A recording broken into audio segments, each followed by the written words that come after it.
Well, in terms of Western modernization took place over about 200 years from the start of the Industrial Revolution. And Western modernization was based on something that I call the 3 E's, 3 exploitations. It was based on exploitation of their own working poor. Second exploitation was the exploitation of other countries. And the third exploitation was the exploitation of the environment. Now, Chinese modernization obviously cannot and must not be based on that type of exploitation.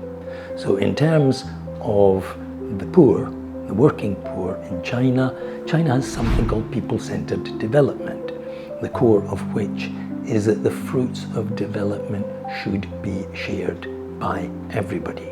That development raises the common level for everyone across the board.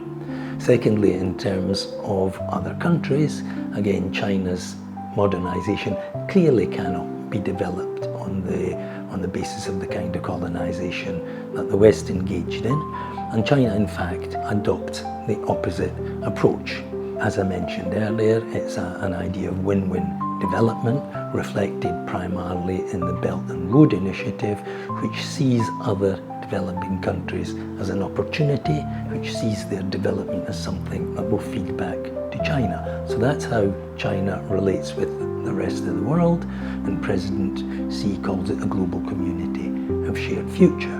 In terms of the environment, I think China made many of the mistakes that the West did in the first period of industrialization after the creation of the PRC in 1949. But it took China about 20 years to understand what it took the West 200 years to understand. And since the turn of the century, with the scientific outlook on development, that was a fundamental change in the model for economic growth, where growth would be based not purely on economic factors, it would also take into account social and environmental factors as well. So I think that's the fundamental difference between Western modernization and Chinese modernization, where the West exploited, China tries to work in partnership with its own people, with other countries, and with the environment. China's model can't be replicated anywhere else. China's model is a model of a country which is far bigger than any other country other than India. It's a product of a very specific history. It's the product of a revolutionary process that led to the CPC being the governing party. So in that sense, it can't be replicated by any other country. But there are parts of the model that can be shared. And the most important one is the one that is reflected in the Belt and Road Initiative.